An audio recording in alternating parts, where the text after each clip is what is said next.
अमित शाह ने फिर संभाला गृह मंत्रालय का प्रभार। चिराग बोले, खाद्य प्रसंस्करण में अपार संभावनाएं। तीसरी बार प्रधानमंत्री पद की शपथ लेने के बाद नरेंद्र मोदी ने सोमवार शाम को अपने मंत्रियों के विभागों का बंटवारा किया। मोदी ने अपने पुराने सिर्फ हस्तलारों पर भरोसा करते हुए मंत्रिमंडल में किसी बड़े बदलाव से गुरेज किया है। उन्होंने अमित शाह, राजनाथ सिंह, एस जयशंकर और अश्विनी वैष्णव समेत कई मंत्रियों पर फिर से विश्वास जताया है। वहीं कुछ मंत्रालय में बदलाव भी किया है। आइए जानते हैं किसने कौन से मंत्रालय का पदभार संभाला। केंद्रीय मंत्री अमित शाह पर पीएम मोदी ने एक बार फिर भरोसा दिखाया। उन्हें फिर से केंद्रीय गृह मंत्री का कार्यभार सौंपा गया है। उन्होंने गृह मंत्री के रूप में कार्यभार संभाल लिया। इन मंत्रियों ने भी संभाला पदभार। किरेन रिजिजू ने संसदीय कार्य मंत्री, संजय सेठ ने रक्षा मंत्रालय में राज्य मंत्री और एल मुरुगन ने सूचना एवं प्रसारण मंत्रालय में राज्य मंत्री का कार्यभार संभाला।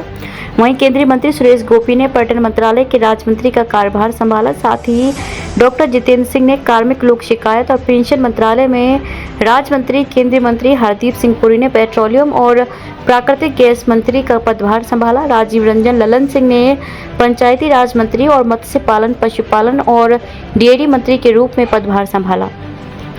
रिजिजू ने कहा कि संसद में हमारे देश के भविष्य की चर्चा होती है और यहां से निर्णय लेकर हम देश की सेवा करते हैं। हर राजनीतिक दल का मकसद एक है, देश की सेवा, इसलिए संसद चलाने में सबका योगदान चाहिए। भूपेंद्र यादव को मिली फिर वही जिम्मेदारी। केंद्रीय मंत्री भूपेंद्र यादव पर पीएम मोदी ने दूसरी बार भरोसा दिखाया। उन्हें फिर से पर्यावरण, वन और जलवायु परिवर्तन मंत्रालय सौंपा गया। उन्होंने आज सुबह पर्यावरण, वन और जलवायु परिवर्तन मंत्री के रूप में कार्यभार संभाल लिया। देश में ग्रीन इकोनॉमी को आगे बढ़ाने पर काम। इस मौके पर भूपेंद्र यादव ने पीएम मोदी का आभार जताया। उन्होंने कहा कि मैं नरेंद्र मोदी के प्रति आभार व्यक्त करता हूं कि मुझे फिर से इस मंत्रालय की जिम्मेदारी दी है। इस मंत्रालय द्वारा कई अहम कदम प्रधानमंत्री के नेतृत्व में लिए गए हैं और हम पर्यावरण व विकास का साथ लेकर आगे बढ़ रहे हैं। मिशन लाइफ की शुरुआत पीएम मोदी ने ग्लासगो कॉप में दुनिया में पर्यावरण संकट के लिए एक बहुत बड़े एक्शन प्रोग्राम के रूप में की थी।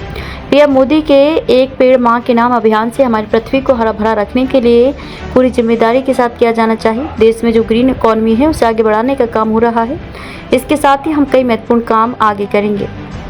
किसे मिला पर्यावरण मंत्रालय। वहीं कीर्तिवर्धन सिंह ने पर्यावरण, वन और जलवायु परिवर्तन मंत्रालय में राज्य मंत्री के रूप में कार्यभार संभाला। इसके अलावा केंद्रीय मंत्री गिरिराज सिंह ने कपड़ा मंत्रालय के रूप में पदभार संभाला। साथ ही पवित्रा मार्गरेटा ने कपड़ा मंत्रालय में राज्य मंत्री के रूप में कार्यभार संभाला। इस दौरान पूर्व कपड़ा मंत्री पीयूष गोयल भी मौजूद रहे। कपड़ा मंत्री गिरिराज सिंह ने कहा कि टेक्सटाइल ऐसा सेक्टर है जहां सबसे ज्यादा नौकरी आती है। आज दुनिया में भी हमारे निर्यात का अच्छा शेयर है। टेक्सटाइल आने वाले दिनों में देश की आकांक्षाओं के अनुरूप आगे जाएगा। केंद्रीय मंत्री सुरेश गोपी ने पेट्रोलियम और प्राकृतिक गैस मंत्रालय के राज्य मंत्री का पदभार संभाला। इस मौके पर केंद्रीय मंत्री हरदीप सिंह पुरी भी उपस्थित रहे। इसके अलावा गोपी ने पर्यटन मंत्रालय के राज्य मंत्री का कार्यभार भी संभाला।